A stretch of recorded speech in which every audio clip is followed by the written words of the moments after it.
고무신 한짝, 글쓴이 윤기현, 그림이 이경희.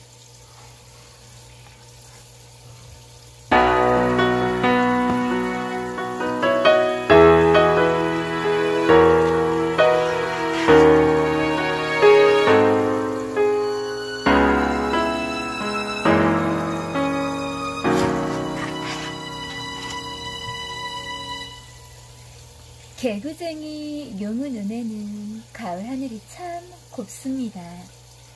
길 가장자리로 가냘픈 코스모스 꽃 몇 개가 한들거립니다. 학교 운동장에 아이들이 모여 웅성거리는 모습이 보입니다. 용우는 걸음을 재촉했습니다. 한쪽 신발이 벗겨졌습니다. 신발을 주워들고 뛰었습니다. 가쁜 숨을 헐떡거리며 선생님 눈을 피해 아이들 옆에 끼어들었습니다. 열중 슛! 차렷! 그럼 지금부터 용의 검사를 할 테니 단정히 서 있도록. 선생님은 앞절부터 검사를 시작했습니다. 매주 목요일이면 늘 하는 행사였습니다. 용우는 이날이 가장 싫었습니다. 옷을 자주 사입지 못하는 데다 장난이 심해 늘 어딘가가 찢어져 있거나 단추가 떨어져 있기 때문입니다.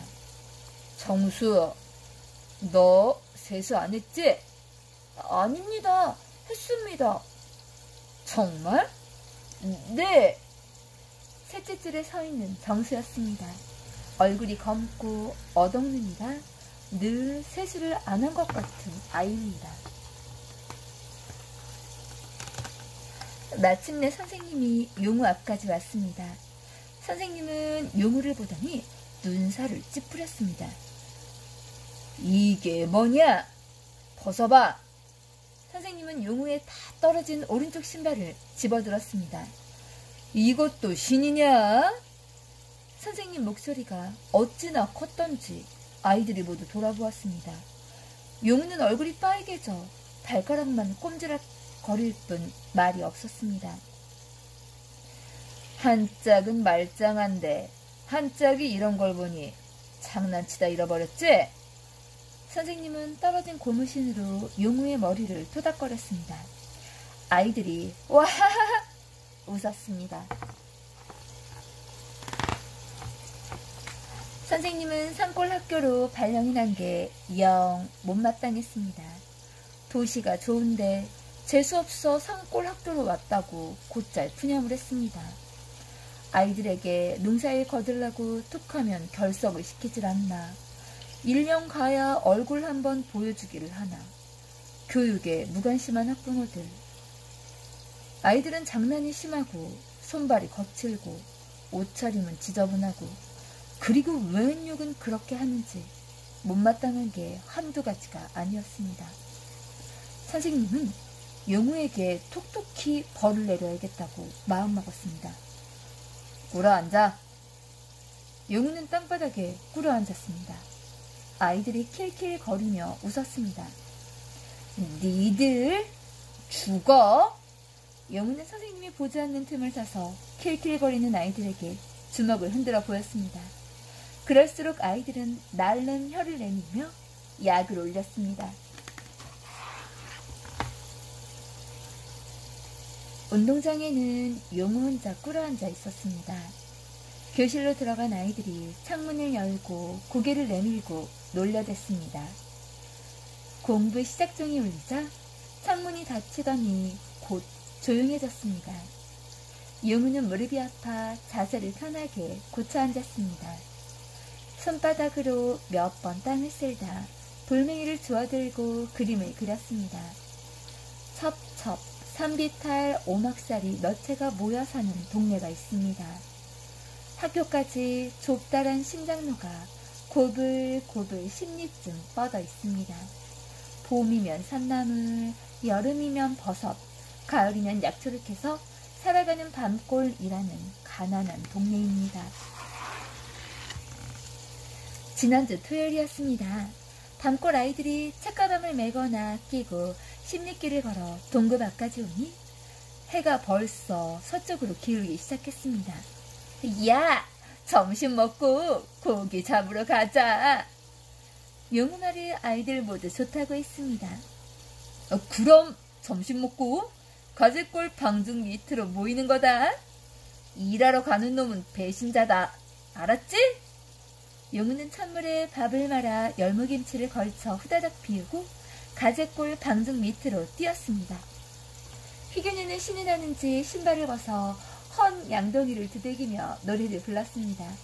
영철이는 대야를 머리에 뒤집어 쓰고 등 뒤 옷 속에 바가지를 넣은 뒤 덩실덩실 곱사춤을 추었습니다.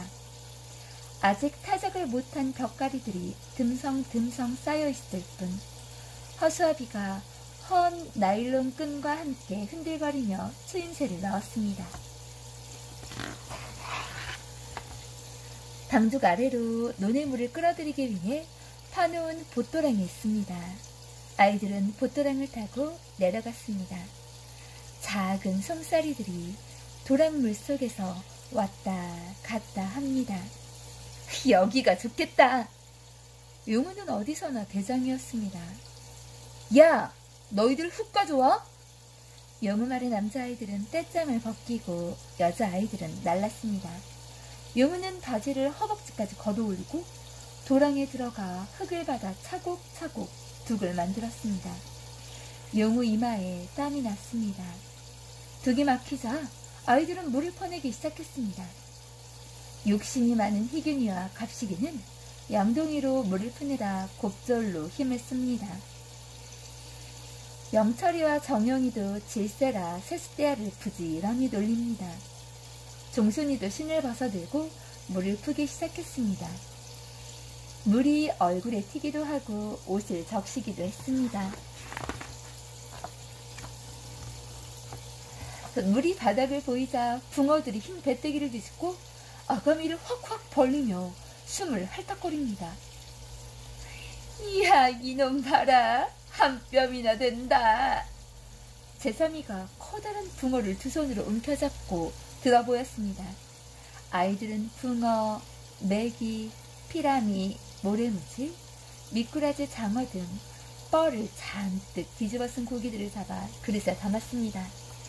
아이들은 고기 잡는데 정신이 팔려 해가 진 줄도 몰랐습니다. 그때입니다. 위쪽에 막아놓았던 도랑물이 쏴 하는 소리와 함께 무너져 내렸습니다. 양동이를 건져라! 용우가 떠내려가는 세숫대야를 힘껏 움켜쥐며 소리를 질렀습니다. 수감이가 재빨리 양동이를 건졌습니다. 어머! 내신! 종순이가 외마디 소리를 지르며 물속으로 뛰어들었습니다. 종순이가 신발 한 짝을 주워들자 다른 한 짝이 물에 휩쓸려 버렸습니다. 모두들 제 앞가림 하느라고 정신이 없었습니다. 양동이가 저만큼 떠내려가기도 하고 대야에 담아두었던 고기가 물에 휩쓸리기도 했습니다. 용우가 떠내려가는 고기 바구니를 재빨리 건져내자 붕어 몇 마리가 기적을 만난 듯 물속으로 들어가 버렸습니다. 물이 터지는 바람에 속옷까지 모두 젖었습니다. 아이들은 추위에 발발 떨었습니다.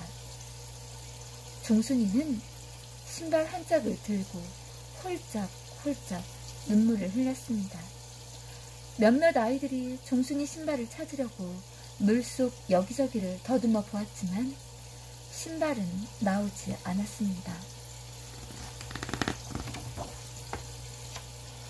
어둠은 더욱 짙게 깔리고 동네에도 하나둘 불이 켜졌습니다.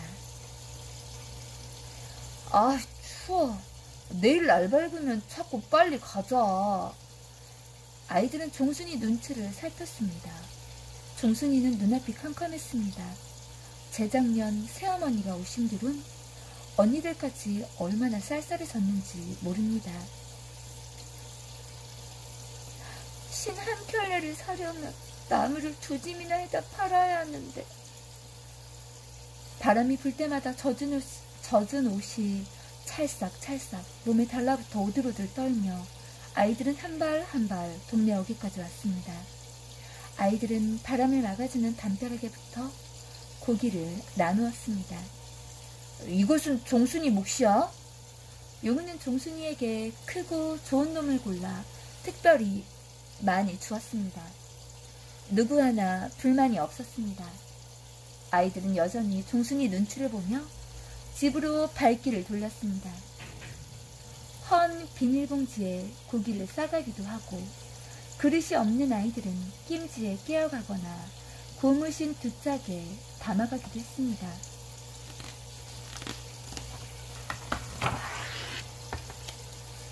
용우도 집으로 갔습니다. 학교 갔다 왔으면 나무라도 해야지.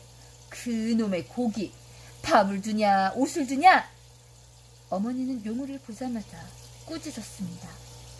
힘들게 일하시는 어머니 몸보심에 드리려고 특별히 잡아왔는데 용우는 코를 씩씩 불며 방으로 들어가 밥상 앞에 앉았습니다. 원 새끼가 넉살 하나는. 어머니는 용우를 흘겨보며 밥을 가득 퍼주었습니다. 용우는 정신없이 밥을 퍼넣다가 불쑥 종순이 생각이 났습니다. 억지로 고기 낌질을 쥐어주긴 했지만 담벼락에 붙어서 훌쩍거리던 종순이가 마음에 걸렸습니다.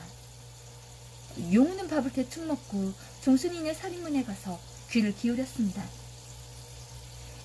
아니 이년이 어디 가서 안 오는 게요? 남 자식이라고 눈치나 해서 그런 것만요. 종순이 새어머니였습니다. 용우는 과제골 방죽 쪽으로 걸어갔습니다. 어둠 속에서 도르랑 거리는 물소리에 머리털이 곤두서고 숨죽여 따라오는 발소리에 겁이 나서 제자리에 우뚝 섰습니다. 그러자 발자국 소리도 들리지 않았습니다. 아, 내 발자국 소리였구나. 낮에 고기를 잡던 도랑 가까이 가자 슬프게 속으로 숨죽여오는 종순이 울음소리가 들려왔습니다. 종순아. 용우가 부르는 소리에 종순이가 다가왔습니다. 왜 안 들어가고 집에서 찾더라. 어서 가자. 용우가 종순이를 잡아 끌었지만 종순이는 도리지릅니다. 잠시 뒤에 종순이가 입을 열었습니다. 용우야, 사람이 죽으면 별이 된다지? 종순이는 별을 쳐다보고 있었습니다. 돌아가신 어머니가 생각나는 모양입니다. 멀리서 개 짖는 소리가 컹컹 들려왔습니다.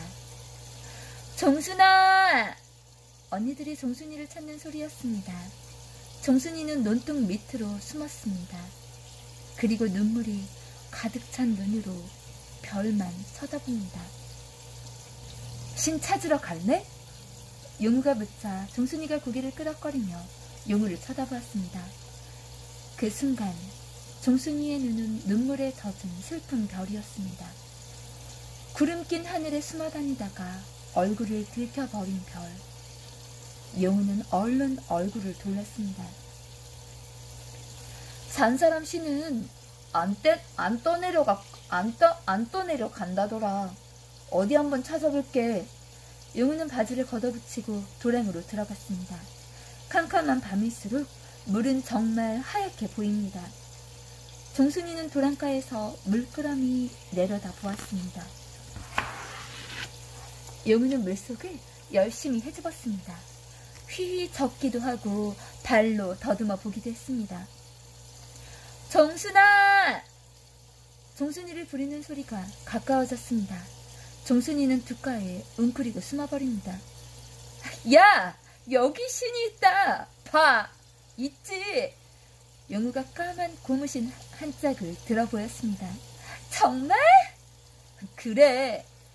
용우는 신발을 들고 나와 물기를 탁탁 턴 다음 종순이에게 신겼습니다.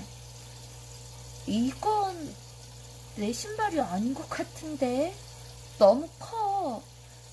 신발은 펄퍼덕거렸습니다. 고무가 물에 불어 커졌을 거야. 분명 네 거야. 신을 찾았으니까 빨리 가자. 용우는 종순이 손을 잡아 끌었습니다. 종순이 신발 끄는 소리가 어둠 속에서 철퍼덕 철퍼덕 소리를 냈습니다. 종순이네 집 살인문에 왔습니다. 집안에 켜놓은 불빛이 살인문 밖까지 비치고 있습니다. 새어머니와 언니들은 종순이를 찾으러 나간 듯 아버지만 마당을 서성거리고 있습니다. 종순이는 다시 한번 신발을 내려다보았습니다. 그러다가 용우가 오른쪽 신발을 안 신고 있다는 것을 알았습니다. 용우야, 네 신발은? 용우는 얼른 오른쪽 발을 왼발 뒤로 감추었습니다. 신발 집에다 벗어놓고 왔어. 발가락에 가시가 박혀 신발을 신을 수가 없거든. 발가락에 가시가 박혔다고? 어디 좀 봐. 괜찮아. 이제 곧 나을 텐데. 빨리 집에 들어가. 어서. 용우는 종순이를 살인문 안으로 떼밀고는 손을 흔들어 보였습니다. 종순이도 손을 흔들었습니다. 집으로 뛰어가는 용우 마음은 날아갈 듯 가벼웠습니다.